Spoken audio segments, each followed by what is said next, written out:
Great to see this many smiling faces. The people I can see. Welcome to our November meeting.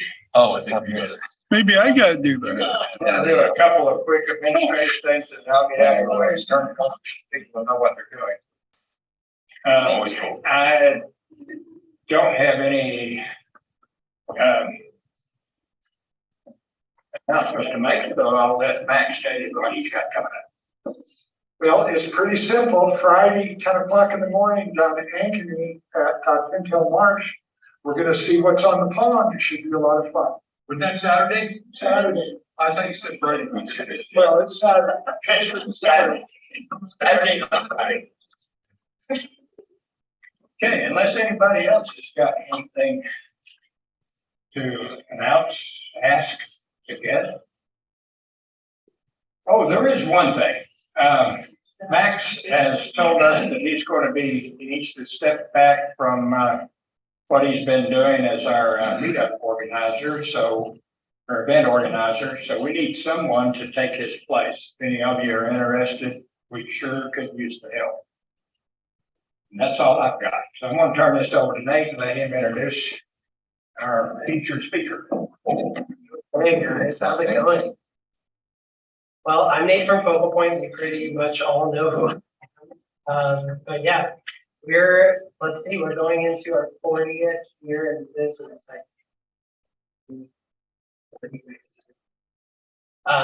So yeah, things are going good around here. This is Ben from Tamron. We've worked with him for a long time now. We love Tamron last 4 or 5 years. They've been really pushing the envelope, and it's really cool to see what they're coming out with. So Ben is here to teach on portrait photography and lighting and studio photography in general. So yeah, we'll turn it over to him. Cool. Thank you. First and foremost, go Pack Go. Go back to. I'm originally from Wisconsin. I grew up there. Been out here for 15 years, so that's no short amount of time. But once a Scotty and a Packer fan, always a Scotty and a Packer fan. So go Pack Go. We really need to go this season. We're having a hard time, but that's fine. Born in Dallas, Oregon, still back. Hey, that's very impressive. Very impressive. Yeah, so as Nate said, my name is Ben. I'm with Tamron. Thank you guys all for having me here tonight, joining with Nate. Hopefully we can teach you guys a thing or two about portrait photography and specifically studio portrait photography. I recognize some of you. I know I've seen around the store. So hey, good to see you guys again. Quick show of hands. How many people have had experience with portrait photography? Okay. Now, how many of you have had experience with studio portrait photography? Okay. A few of you guys. Okay. So again, hopefully we'll have some things, new things we can teach you guys, can take away from this. If not, I apologize on both of our behalf. But worst case scenario, at the end, you get to play around with some awesome new lenses and some great lighting gear. Like Nate said, Tamron has really been killing it lately, primarily in the Sony mirrorless game. That's where the kind of back end connection is, and relationship has really been as of late. Of course, we are always pursuing the release of lenses in new mounts. And I feel like we have a lot of really fun things in store for the Tamron future. I brought some issues of the Tamron magazine that are portrait related. Stack is over there. Please, everybody, help yourselves. After we're done, during, whenever. What's great about these is that they're very photography forward.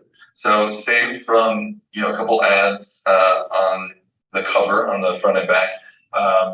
They're not trying to sell you anything. They're trying to have a conversation with you on photography, various kinds of photography. So they're very cool. And Nate always has the latest issue at the store. So by all means, everybody here is a Focal Point photography customer, right? Yes. Good. Okay, without further ado, let's jump into it. So, as we said, we are here tonight to discuss studio portraiture specifically.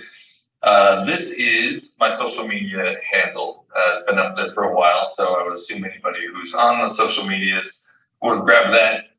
I'm going to advance the slide. If you guys need that, later on, we can get it to you. I thought I was advancing the slide. No, let's try this.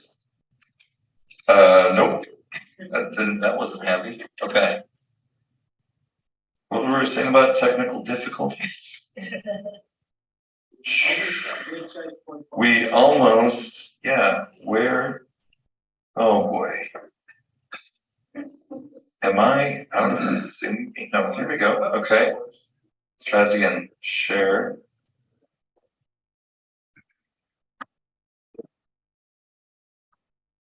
What is going on here?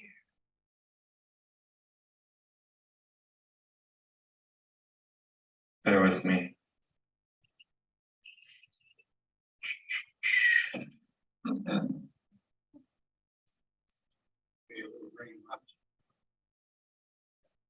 Yep, and click on that, and all of our screen sharing options are gone. TV still. There we go. plugged in.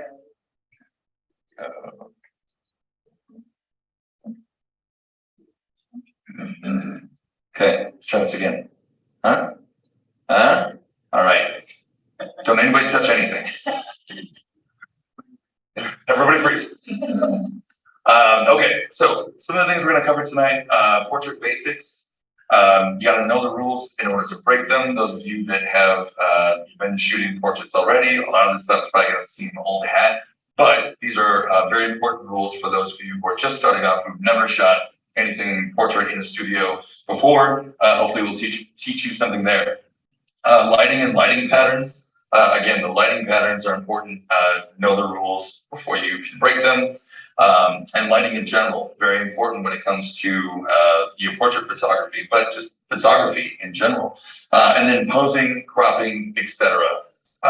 These are things that hopefully will give you some tips that you guys can go into any portrait shoot that you might do, and will make you more comfortable, make your subject more comfortable, and get everything off to a good start. What makes a great portrait? Like slide over here a little bit so I can actually see my screen. Very important question. As we mentioned, lighting is probably first and foremost one of the biggest factors, if not the biggest factor, that is maybe most important for photography, but in portraiture especially. If your lighting is good and on point, it's going to be working. If the lighting is not great, it's going to show.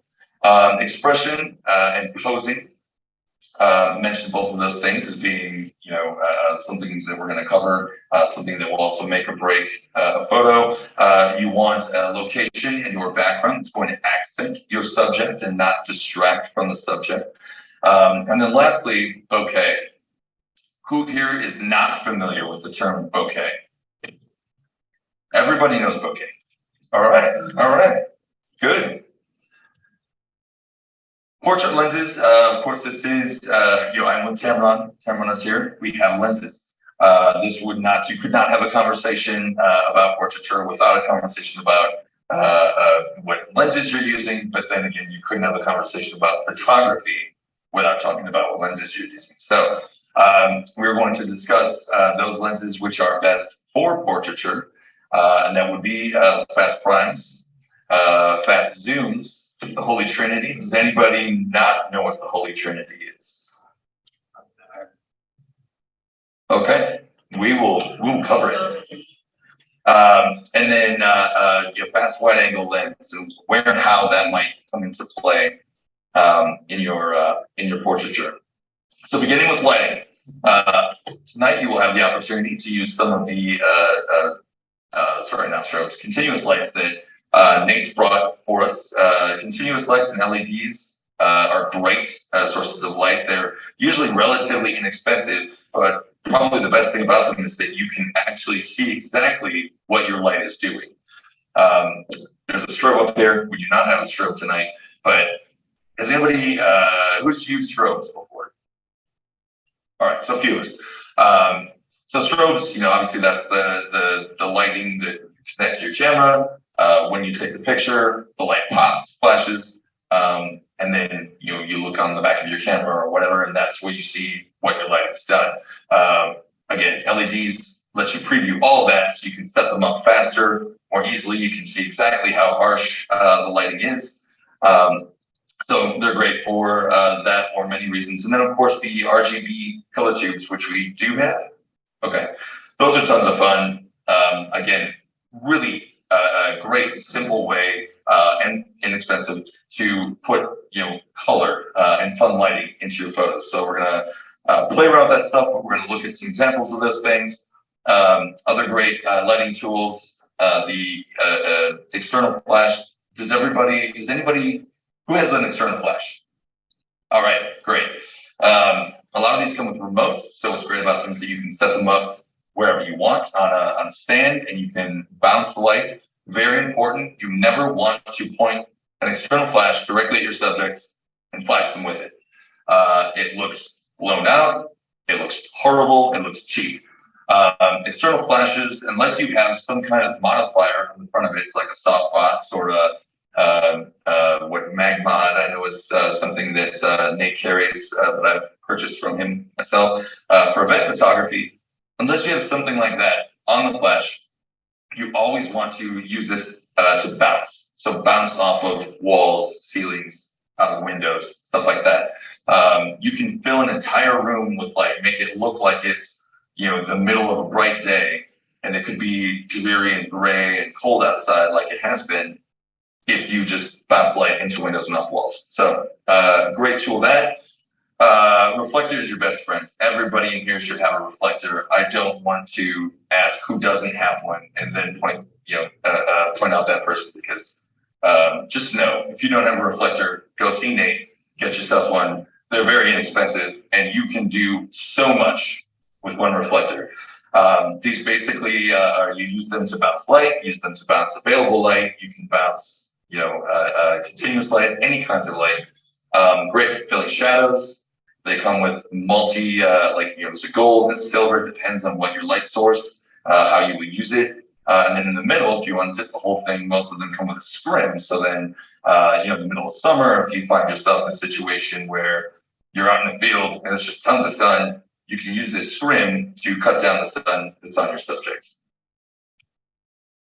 Can easily break lighting up into two different categories: artificial and natural. Artificial being what you see here, natural being what's outside or available. But also falling under natural I would say, is available light, and that would be like the overhead lights, the light that if you were shooting in this room here, you walked into this room, the light that you have available to you. We're going to look at how you can manipulate some of that light. So let's say you don't have this setup. Let's say you don't have windows.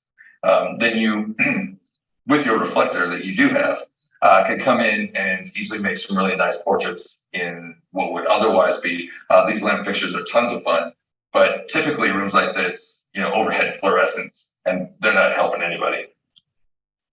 Lighting patterns. To touch on lighting patterns, I would strongly encourage everybody to research a little bit more these lighting patterns.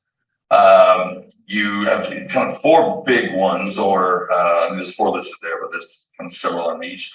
Short loop is what they call kind of your standard default lighting, and that's what looks the most natural. That's what people use the most often in like headshots and the like. And it's called short loop because you are lighting the short side of the face. And that is, if I was sitting at you here and you were taking my picture, okay, you put your light source, your main key light, on what would to you be the short side of my face. Because from the nose to the ear, there's more of my face and head here than there is here. Right? Does that make sense? So then I'm just gonna jump right into it. Broad loop lighting then is going to be the opposite of that. You would move your light source to this side and you would be lighting the broad side of the face, not the short side. Okay? Short side, flattering, just looks normal. And it's kind of how we sort of see everybody all of the time. Broadside, typically a little more of a masculine lighting setup. Not one that you would want to start with on women.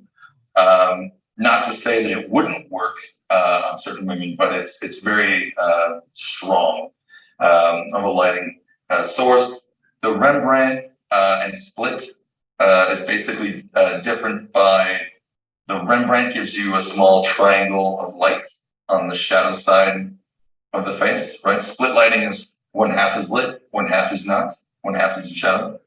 So Rembrandt, and often called the failed short loop, because a lot of times people trying to get short loop lighting will either, maybe the model turns or the subject turns, or maybe your lighting just is not where it's supposed to be. So light spills over the bridge of the nose and gives you this wonderful little triangle, which is gets its name from the painter Rembrandt would always paint that lighting style into his painting. So just goes to show that is also lighting setup that we are so used to seeing on each other in kind of everyday real life. And then lastly, butterfly lighting, which is overhead. This is where you see in a lot of beauty photography, right? And then stage or monster lighting, which is lighting from below. Both of those pretty self-explanatory. Catch lights, Nate had mentioned earlier, catch lights are very important, and they are. If you don't have catch lights in the irises of your eyes, they call that dead eyes. And I think we can all agree that no subject wants to have dead eyes in their photos.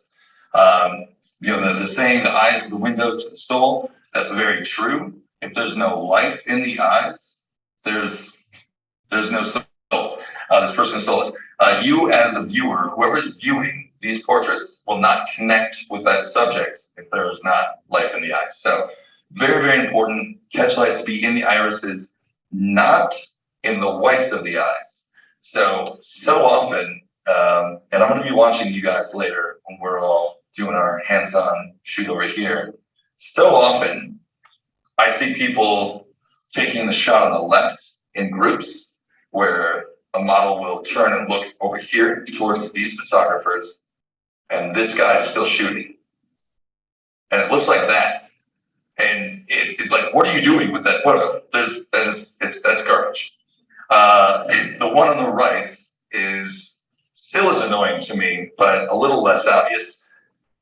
The catch light in her right eye is where, her left, our right, is where it should be.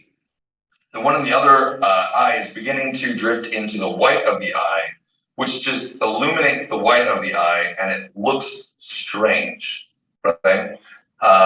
So again, want to make sure we get those catch lights in the irises. When we're talking about studio lighting, oftentimes we are considering headshots, corporate headshots and things like this. So what we have here is a corporate headshot. This is what you would call a three-point lighting setup. And what that means is you have three different points of light, right? So your key or main light is going to be the light on the face.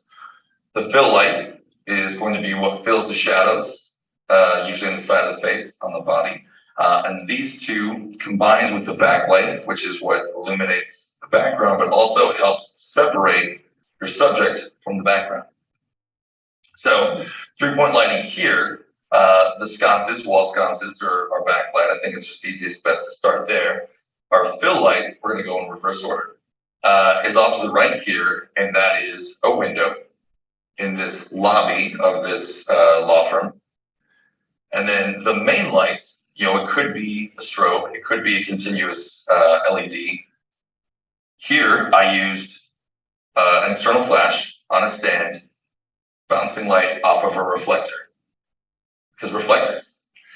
That was the setup I had. This was pretty early in my career. I hadn't met Nate yet, so I didn't have amazing lights. Wonderful source of camera gear. So that's what I had, and that's what we made do with, and that's how we got the shot.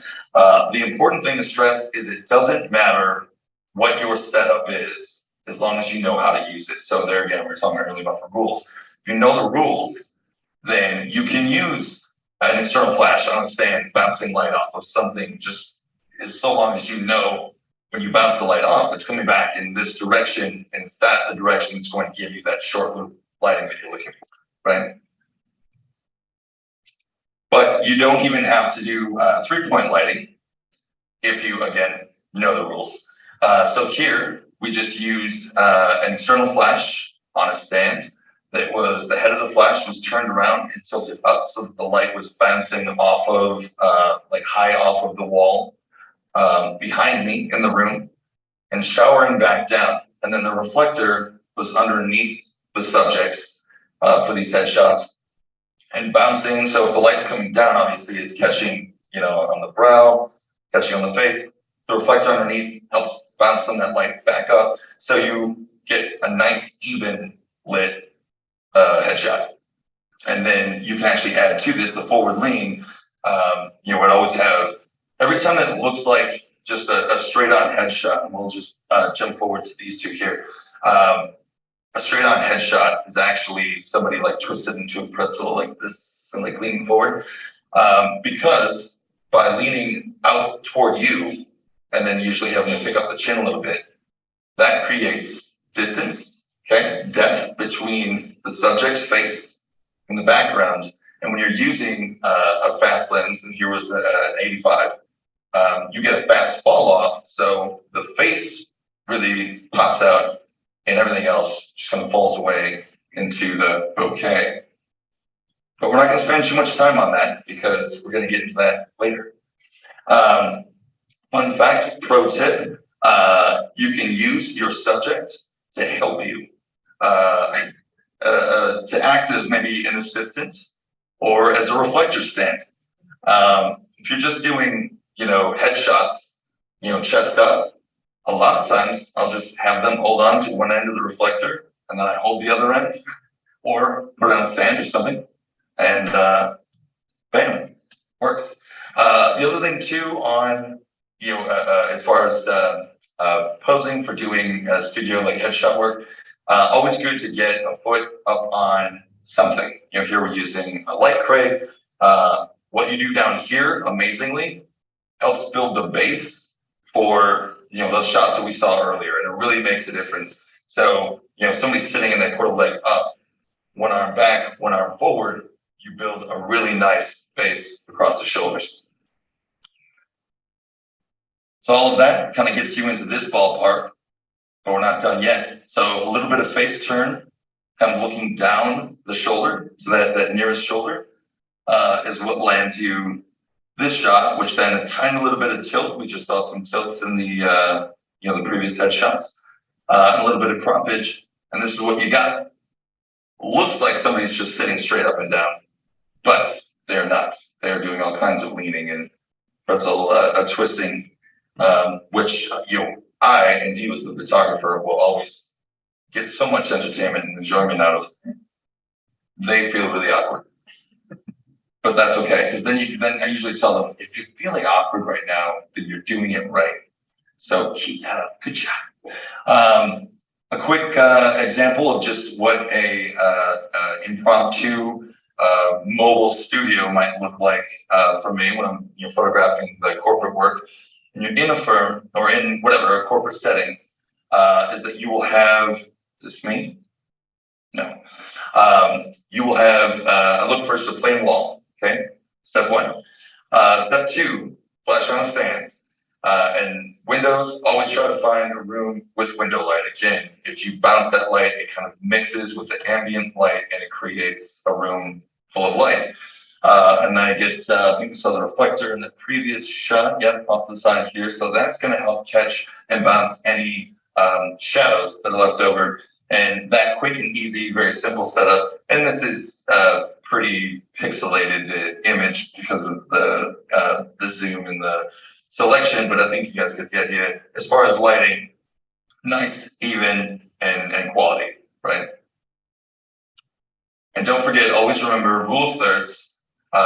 In headshot work, eyes should always be above the top line of your bracket. So if you don't have one, imagine one. So often, too often, I see a lot of people take the horizontal portrait like this, with like the chin under the bottom line and the face is weighted way too down, way too low in the frame, which it just feels like it's trapped in there. There's not any room to breathe. You want to give your subject room to breathe. Then jumping into colors. So since we've mentioned that Nate brought some of the RGB lights, using those, it's a lot of fun. It can really spice up your portraits. However, there are still things that you want to consider when using, rules still apply even when using, pretty colors. So here our setup was, one of these RGB light sticks on either end of the background. And a lot of people would stop here. They would think that putting, pretty multicolored lights on a pretty model or subject is pretty. I would disagree. I would say one must still remember the rules. What I see here, and it's kind of hard to see it around the room, but is what they call dappled lighting, right? So it just looks like we've just sort of thrown two different colors of paint on our subject, and it's just kind of sprayed anywhere and everywhere.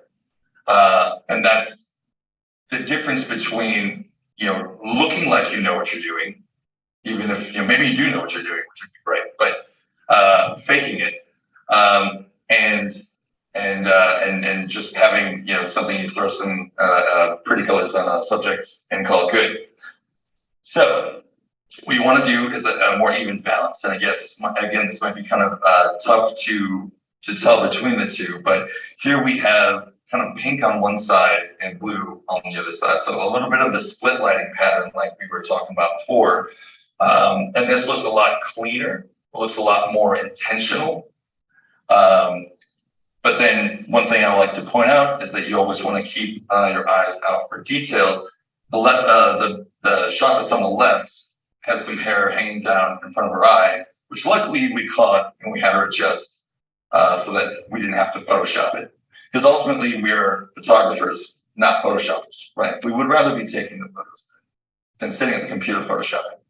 As much fun as Photoshop can be. So then ultimately, through all the images that you take in post, you find those images where the lighting fits. A lot of times, this could be you're just taking pictures because it is best, as we'll see in the posing, it is best to keep your subject always moving. The best poses are the poses in between poses. The only way you can get there is to move through them. So a lot of times then when you're in post, you're just flipping through the shots you've got, trying to find those best ones where it's landed. Something like this, excuse me, where pose and expression are totally working. Lighting is kind of leaving us a little, wanting more, wanting something better. And we're getting a lot of kind of distracting shadows behind the subject as well. So ultimately, I would cancel these out, even though pose and expression looks great, the lighting's not there. I should be following the rules and know what I'm doing. So this might be one that we pull out as kind of a flannel, like we don't have any distracting, a little bit of shadow over there in the corner, but that's nothing to worry about too much. And then we're getting the arrows pointing toward, they come clean, a little bit of blue on that far side, the short side of her face. And then the orange is kind of filling in everything else, but it's cleaner, right? And then stepping into available light and what to look for if you have windows in your studio, or if your studio is a mobile setup, saw earlier, and you have the opportunity to just use what's available around you. I personally enjoy shooting natural light most often because I feel like it's the most flattering. It's how we see each other. It's a lot softer, though you can get really, really soft with by using some of the artificial lights to get nice big soft boxes on them like this. But that is, I guess, my lighting of preference of choice. And it's essentially the same as if we consider the 3-point lighting setup. Here we are just using our natural light source, often the sun, through a window as the main or key light, and then we have a reflector acting as our fill. So it's kind of a two-point light setup. As long as you follow that, you're good to go. You always want to expose for the brightest part of your photo. When you're using natural light, oftentimes it's very bright. It's coming in very bright. And in this case here, it was a very bright day outside. And so in order to expose so that that window wasn't entirely blown out, we had to expose for that. But, and it's kind of hard to tell here, it's actually pretty dim as it goes from left to right, right? And it was, by exposing to the window, it got really dark inside. So there's a reflector like immediately outside of the frame, pushing, and it's silver side out, so that's the most intense reflector power you can get.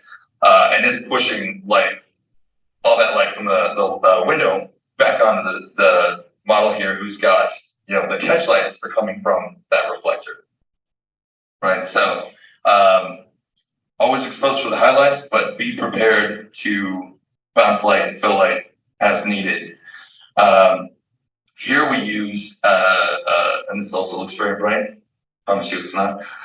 Here we use the flash on the stand pointed up at the ceiling where there was a skylight. And by shooting light up, kind of mixed with the ambient light and sort of rained back down inside of this was just in the hallway outside of my studio. So we're able to utilize an otherwise pretty drab, ugly, dirty area in a very cool way, and just use the light that was provided to us, adding to it.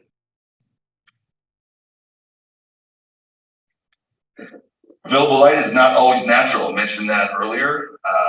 You would use maybe the term available light to loop in any and all light that's not yours that you're bringing in and setting up. In this case, I was invited to a lighting demo for some, I think, strobes they were. See the guy setting one up over here. They had this background. This was in like a kind of a classroom event space that had this massive light bank wall on one side. And when I came into the space, I saw that wall and I just thought, that wall is everything. It's like a beautiful LED light, the entire wall. And they're setting up this little, workshop with these strobes directly in front of it. Like, I would just want to go right to the wall and use that as my light source for a shoot.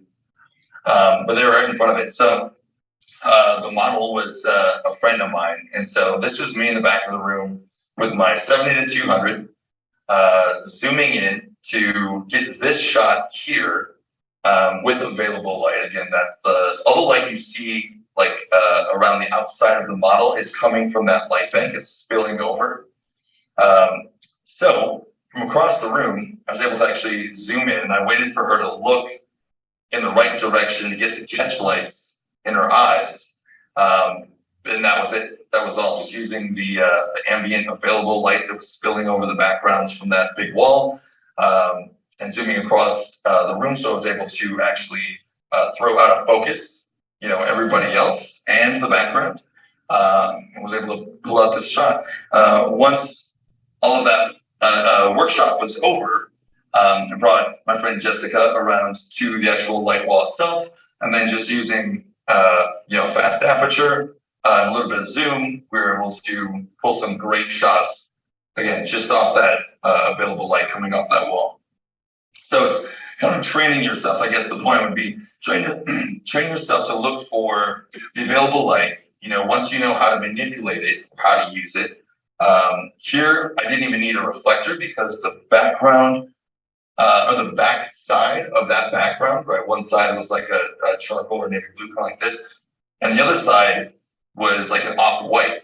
So all that light from the wall was just bouncing right back onto our subject and acting as my fill. So like all the work was being done right there. I didn't need a reflector. I didn't need anything. I just had that one available light wall. But so if your studio space, wherever you're shooting, allows for movement, if it's not just, if you have windows, if you have enough space, like get up, use the space, use props and furniture, check out different perspectives, different angles, and utilize what light you have available to you. Fun fact, the upper right image was taken at Focal Point Studios. So in case, if you don't have a studio space, you can go to Nate's store and you can rent out the space. All right, bokeh. I said we're going to get into it. So here we go. Bokeh. Fun fact for those of you, since everybody seems to know bokeh, that bokeh actually stems from a Japanese word that means not sharp. Does anybody know that? Did you guys know that by not sharp, it's like not sharp as in not in focus, but not sharp as in not intelligent? Fun stuff that you learn. So, okay, so we kind of breezed through most of this, and sure, obviously you have the fast apertures, the shallow depth of field gives you a fast fall off. The best apertures to get this with, I use f2, 2.8, f4. Always be weary of shooting wider than f2. If we jump into this foster dog that my wife and I had many years ago, and went photographed with our 85 1.8 at 1.8. While that bokeh is super creamy and absolutely gorgeous, that shallow of a depth of field completely loses the far eye in focus.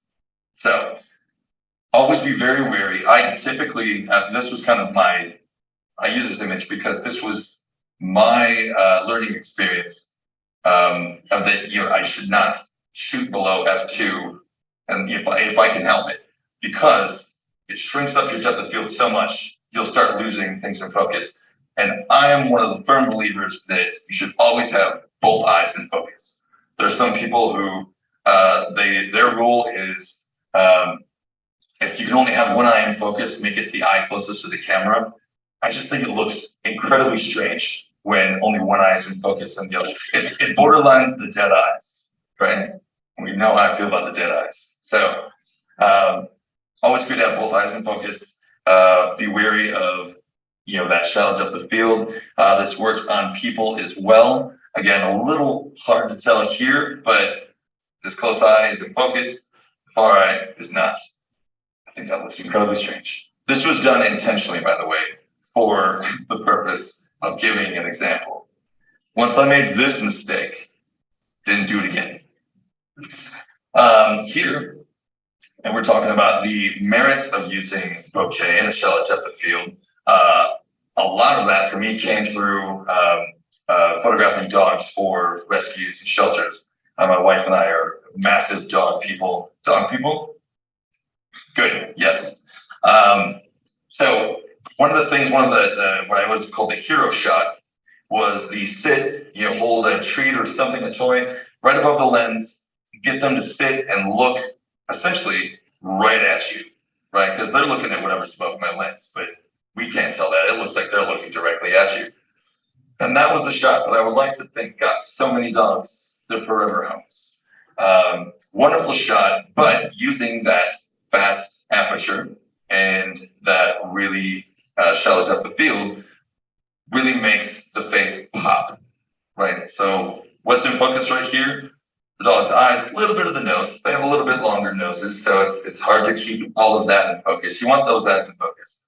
And then everything else just falls out of focus. So what's popping out, looking directly at you, the adorable face. Here again, while we are shooting a slightly wider, 45 is not that wide, but the shooting at fast aperture, really utilizing that bokeh. We're getting the sharpness on the eye, on the model's eye.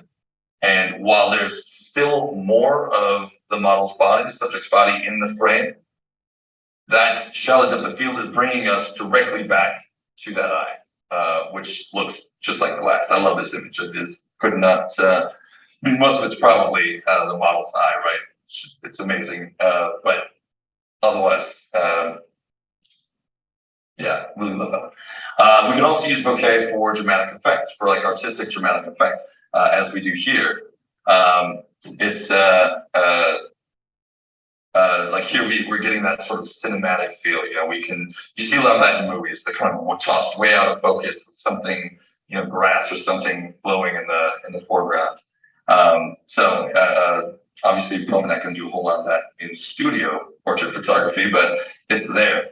That last image was shot with a 35mm prime, a fast 1.4 that Tamron makes, which is, fun fact, the best, sharpest 35 prime in the market. The MTF charts prove as much. The proof is in the pudding. But what's really nice about 35mm prime focal length is that you can get a lot of bokeh in a shallow depth of field while still having a wide enough focal length of frame to be able to fit a lot of your subject in there in a tight space. So often, either our studio setup or our mobile studio are in tighter spaces than we would care for. And if you start going into like a 20mm or maybe a 24, you start getting distortion on the sides, and distortion typically doesn't make anybody look good. So 35 is kind of where it stops. A lot of people really love the 35. So 35mm would be an amazing prime lens for your portrait needs. Aside from that, mid-range and mid-tele zooms that are fast, also great options. Like a mid-range zoom, 24-70, 20-75 if you're in the Sony realm. These are going to give you, kind of your ideal. You got some wide angle, but you can zoom in for something like like the 20-75 at 75mm at 2.8 is like an 85 prime. It's got a very creamy bokeh. It really compresses that depth of field. And then a mid-tele, so you take a 7200 or 70-180. These are great because they start you with the other leads off, but then gives you more of that zoom range while not giving you a massive zoom lens that you have to haul around with you and hurt your arms carrying around. The 35-150 is kind of its own new portrait zoom lens. It's one of the most popular lenses on the planet. It can attest to this. And is kind of so beloved because it contains all of the focal lengths that portrait photographers are like really into. So you're starting at 35mm, we just talked about. That was kind of your photojournalist's favorite focal length, but it also it gives you just enough wide angle, and then moves up through 50, 85, 105, 135. So they're all in this one lens, and it's a 2.8, so it's a fast lens. And, kind of ideal, maybe one lens if you're going to get just one. And then, of course, don't discount wide angle. We're talking about bokeh, or we're just talking about bokeh. Probably not going to get too much prominent bokeh on something that's a wide angle, anything wider than 35, so 24, 20, 16. But they do still come in handy on your full body setups in like studio portraiture and the like. Moving into posing, the best thing that I always recommend everybody do is do your homework, find images that you like, or just follow some model pages, portrait pages, stuff like that. And then when you see stuff come across your feed, do a screen capture or right click and save image. This is the best way I find to not only study the imagery, but then have something. So if you're trying to give your subject an idea or whatever pose you want them to do, if you're having a problem describing what that pose is, you can just point to it on your phone. or on your computer. It is best to learn to use our words with our subjects and with models. They appreciate social distancing when there isn't a global pandemic, so it's good to respect that and remember that. And so one of the things that you might do while looking at these images is run through your head. How would I describe that? How would I describe girls standing looking out window? Probably exactly like that. Jumping into posing, basic posing, elongating the body and curving the body are both usually very flattering. Curving the body typically not only can be flattering for all shapes and sizes, but it also kind of helps you, again, in those tighter spaces, helps fit your subject into the frame a little bit more easily than stretched out. Rule with crossing legs. And just in case there's people here that don't know, crossing the far leg over the near leg is the rule. That's the flattering part. If you go the other way around, then you're looking, especially if you're in a dress, looking at this great big slab of flesh, right? There is a thigh. And even if they're a tiny person, it's just a great big slab of flesh. For men, masculine poses, crossing the arms, leaning forward, elbows on knees. Of course, it's not only for poses for men, but a great way to start off if you're photographing like senior portraits. You can start with this one while you're thinking of what you're going to do next. Lighting the pose. So a lot of times you might have heard the phrase lighting the pose. Has anybody heard that before? See some nods. That idea is that you pose your subject and then you light them according to how they are posed, versus setting the lights and then doing it the other way around. The only problem with this is that if you are, I mentioned earlier that you should always have the subject moving. You get the best poses that way. Well, if you set your lights and then have your subject moving, a lot of times they're going to move right out of the light setup that you put them in. Case in point, this friend and model, I had the lights set up exactly how I wanted them, brought her in, and she was just like on fire that day. It was just like you couldn't even slow her down. And so many shots were of like the side or back of her head because she just kept moving around. And so we kind of had to slow things down, and I had to explain like, okay, so what we're trying to do here, we need you looking this way. So I'm not taking that shot like we saw earlier of the girl that's like looking off to the side, and we're completely losing eye direction and all that. So sometimes it just takes slowing down and working with them and kind of narrowing in on the look that you're going for. So if you set your lights up and you have them lit and they start moving, and sometimes you'll see them moving to a different pose, something else that you want to do. You think, oh, maybe my lights should be over there. We'll do that shot next.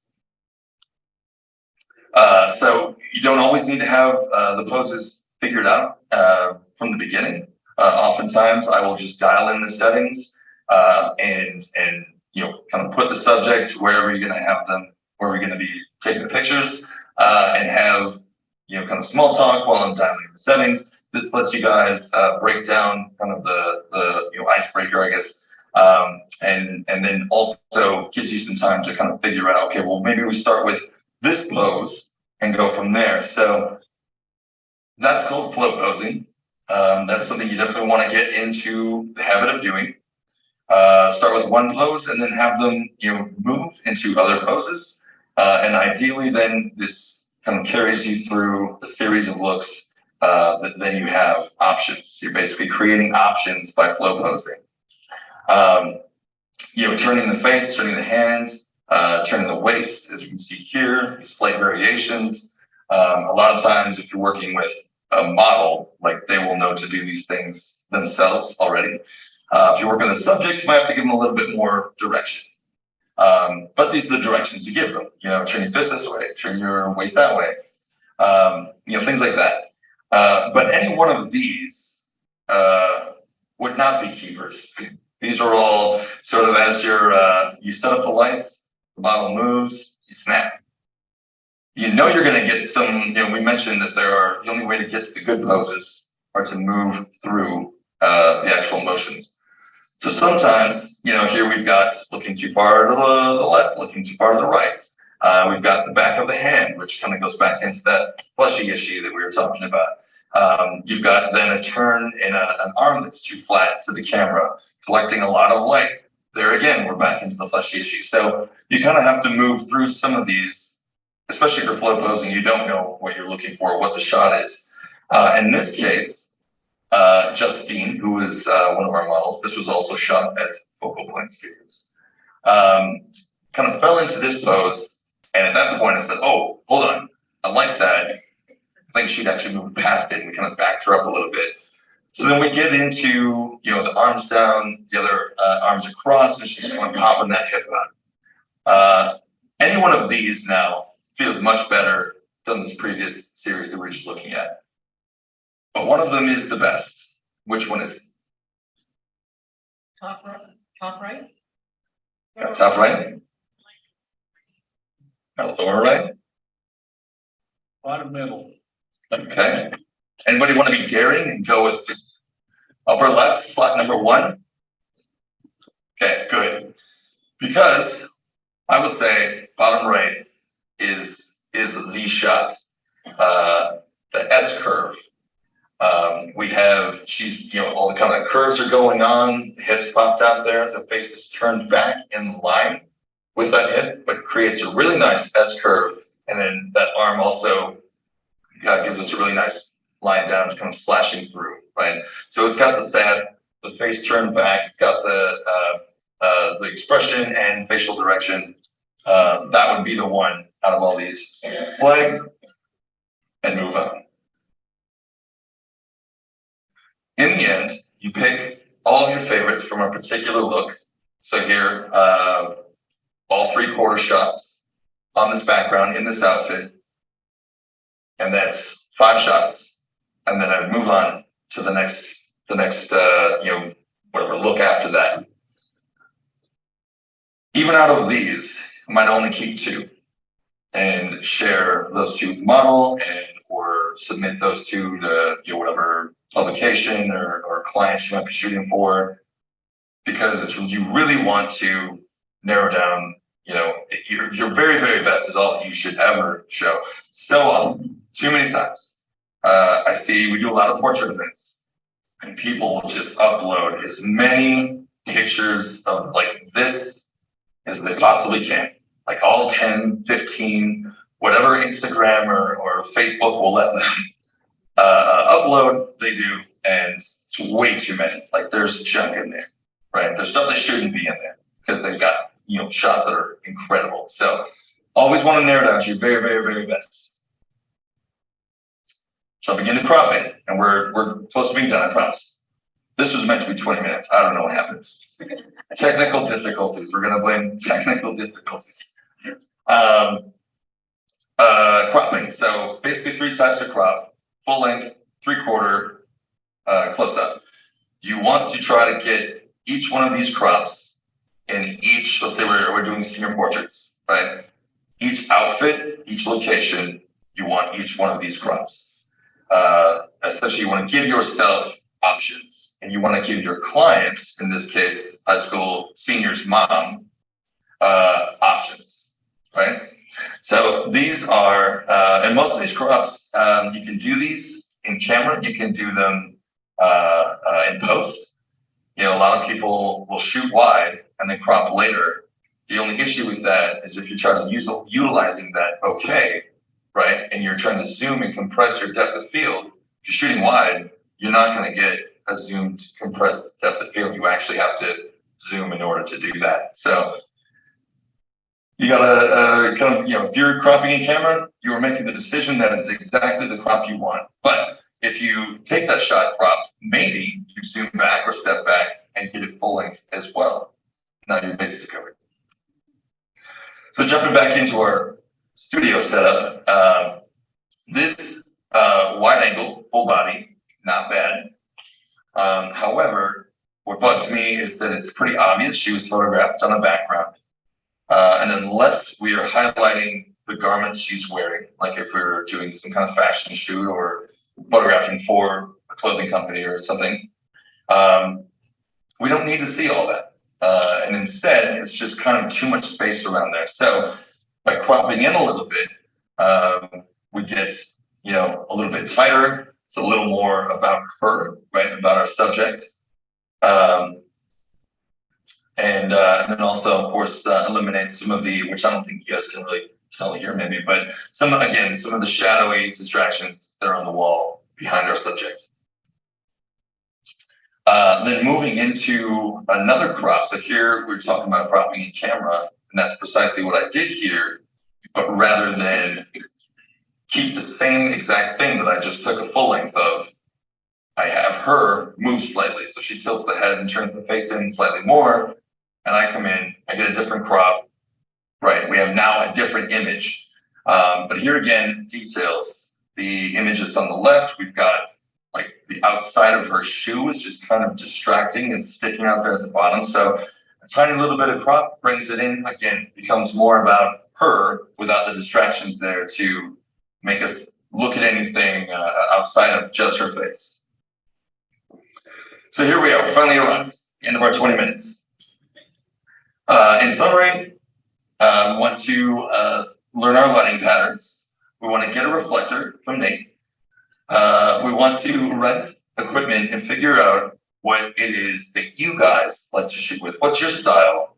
What do you prefer? Don't go buy everything that your friends tell you you need in order to be a portrait photographer, right? Because their gear is not always going to be your gear. I learned that the hard way. I never had money to buy too much gear, so I didn't learn too hard, but learned all the same.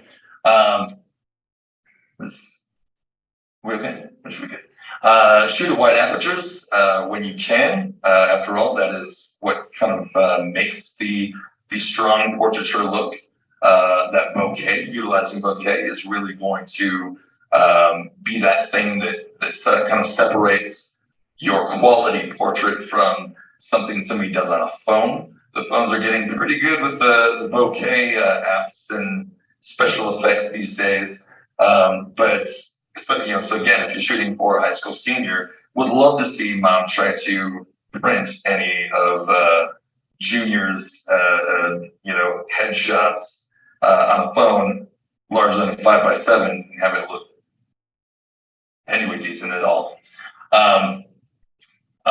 Flow pose when you shoot, it helps with the posing process, and then explore perspectives, movement of your subject, and then various, we didn't really talk about in-camera effects, but that's a great way to add some creativity to the portraits that you're taking. And always remember to shop at Focal Point Photography in Dallas, Oregon, for all of your photo needs.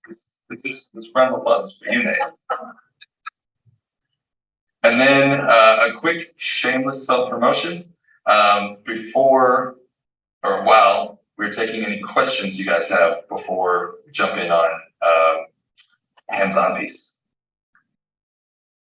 Daring people to take, yes. Do you have any special advice for kinds of photos we're likely to take from elderly people, children running around, dogs or pets? We're not going to be hiring models, but we do have to take pictures of people. Are there challenges for children, pets? So good question. There were a lot of models in this presentation, but all the rules still apply. All the same rules, everything we talked about. I would say with children, obviously models, elderly people, other adults are probably not, running around like crazy. But children, like dogs, just need a little bit of something to focus on, like a bait tactic. Yes, give a kid a biscuit. Chicken and a biscuit are wonderful. I loved those growing up. But I would say that there is, for kids, if they're like 2 or 3 years old and they're just buzzing around and it's almost impossible, and you can't bait them with candy or something, just gotta wait it out. in those cases, you just gotta wait it out. With elderly, I don't think, I don't think there's anything, really there. I guess I would be more interested, and I don't have a whole lot of experience, photographing elderly folks, but I'd be more interested. I know that, some, associates of ours, the, Portrait Planner people, have a program that they do where they go to nursing homes and they take portraits, and they're always absolutely beautiful, very stunning. Oftentimes they're black and white, I think, but it's more kind of a document, documentation, I think. So just sort of photographing them, almost getting into kind of like fine art kind of approach, where you're just photographing them in their setting, and documenting them and making this really kind of beautiful kind of end photo end product that they can have, or for their families, or what have you. But yeah, that Just add, like, for those specific run and gun situations, so like the setup he was doing with the headshots versus with the flash of pointing at the wall. That's what I would do for something like that. Kids running around, because you want to stop the motion. Adding a flash that 15,000 of a second is up, so you're showing it. But don't flash right on it. Like, use a diffuser, bounce behind you or on the ceiling. In a good flattering way. Yeah, and I would absolutely use in that situation, in a room where you're just trying to spread as much light as possible, I would absolutely use one of the diffusers, like the one that you got me, that magma. Yeah, because that's going to be, a regular flash external is just going to go up and it will come back down. But what these things do, a modifier basically, is it's going to go on the flash and it's going to sort of spread out more so it makes a lot more even lighting. But like Nate said, for kids or dogs or something that are running around and it's hard to get them to stop, that really adds more light and helps you with your camera settings freeze the action a lot quicker. If you're going to, I would say start with some shots of said toddler on the move, because that might be a good document for that family. But if it comes down to just needing time, needing the kid to chill, I just give it some time. You had a question? I'm just curious on photographing somebody with glasses.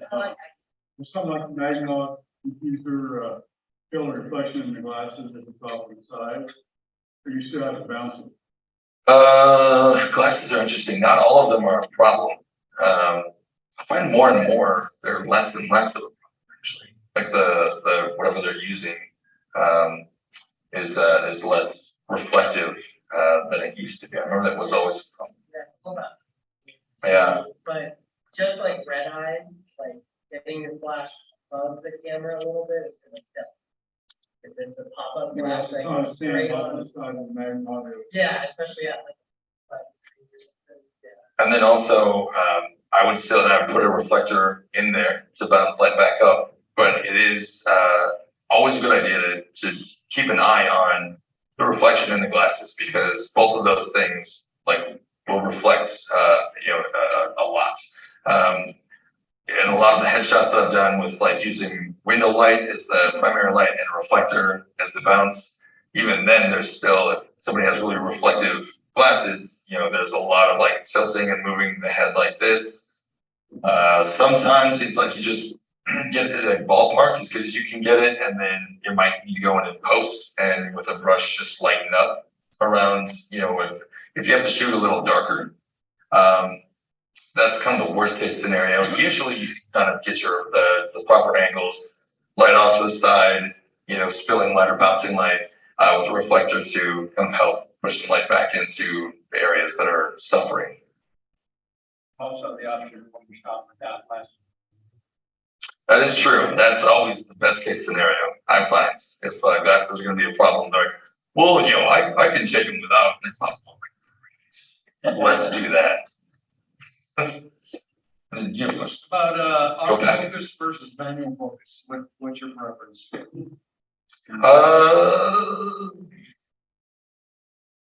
Shoot those all manual focus? Making sure you get the eyes in focus? No, most of, I mean, obviously I'm a little biased. Most of my Tamron lenses, are pretty solid with the autofocus and graphic focus. I haven't had to shoot manual focus in a very long time. I think the last time was my very first 35 prime was a Zeiss. And it was only manual focus. So I got pretty good at that. But, then when Tamron came out with that 35-1.4, sadly, I stopped using my Zeiss, but I won't get rid of it because it was way too expensive. So it's Tamron autofocus from both. Correct. Yes, correct. About all the mirrorless cameras now, they focus. Oh, yeah. So not even where you have to take a focus point, put it up. Software knows it's the face, finds the eyeball, and tracks it through the entire frame. So it's all. Yeah. Who's got a mirrorless camera? Wow. Oh, nice. Okay. Most hands have seen them all night. All right. So who's shooting Sony? Okay. So do you guys all know about the eye detect? Okay. And it is. I mean, it's amazing. Same thing with the focus peaking, which is another great. But I think that is that on the Nikons and Canons yet? Yeah, I think. Do they have it? Okay. Okay. Cool. Any last questions before we? Yes. Sir. You mentioned these lights. Yes. We bought those that were supposed to be daylight. Now, when you buy a daylight LED like this is a true daylight, most of that before your white balance works. Oh, that's a good question. I don't know. I guess everything looks pretty legit in here to me.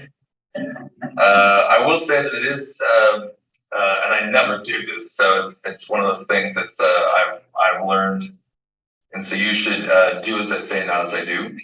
My dad always used that phrase, or listen to what I mean, not what I say. That also, but to bring some kind of even this right along on a shoot that you can just take a quick picture with your subject. So you can just eyedropper, zoom in, eyedropper on that, and you're good for whatever the setting is. You can go in and change. And I find that I often will go color balance and things kind of to preference if it's like the model stuff or like senior portraits and you're being a little more creative. I don't always follow actual white balancing. But it is good for like corporate work, or if you're wanting to do some just very straightforward, honest kind of portraits and coloring, then it's good to have something like that maybe in your bag, just a little white card, anything that's would be kind of your true white you can click on and then white balance everything. Like I said, I don't do it, and then I'm always in Lightroom looking at like, man, this guy's not even wearing like a white shirt with his suit, and so like. I got nothing to white balance. So just gotta kind of start putting in some numbers. There was a question in the chat. Oh. Online. Okay. I don't think I can. Oh no, that's not true. Do you support MFT format? That is Micro Four Thirds format. We did. We no longer have that lens. We have lenses now for Fuji, which is exciting, but nothing yet for for the Panasonic or Olympus. Olympus seems they're kind of in a strange place right now. So I don't know what's going on as far as posting over coming and stuff. They kind of had a change in the membership, but they're back in. Okay, and they're gonna keep. Yeah. Okay. At least They hope so. I saw them at a show recently, and they were. All that Olympus bucks. Cool. So yeah, I mean, sorry, Zoom guy, Scott. Yeah. Any other questions? All right. Okay, yes, someone let the banshees out. All right, so who brought cameras, to try out some lenses? One, okay, one, you can. So we're gonna get the lights turned on, I think, right? And then we're gonna position our model. We have the lovely Jen tonight is going to be our subject. And then I think we got lenses over there. So if you brought a camera, if you didn't bring a camera, you just want to come check out the lenses. I have some camera bodies we can put them on if you want to look through a camera and shoot a lens, or if you just want to see the lenses because they are beautiful. We have those over there. So, all right. Well, thanks, guys. Thank you. I would just say probably come up front, what they were gonna shoot in front of you, just be very careful about boards. I don't want to trip them because stuff.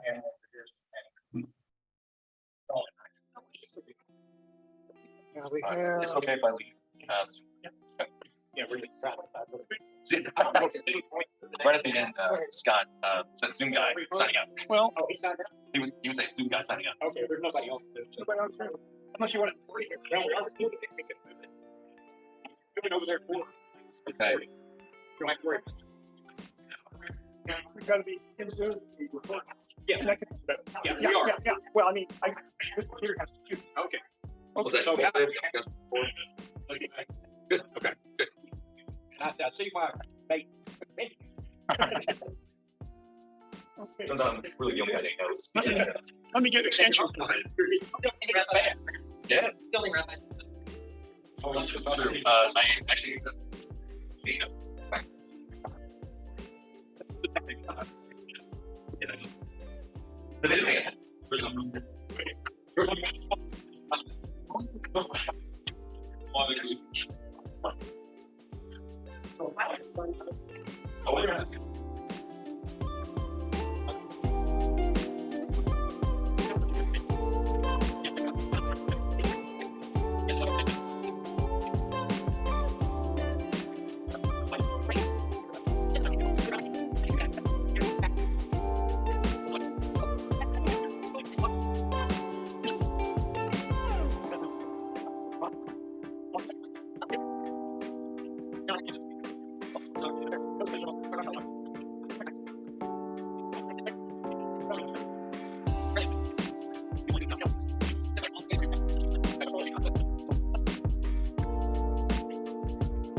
That's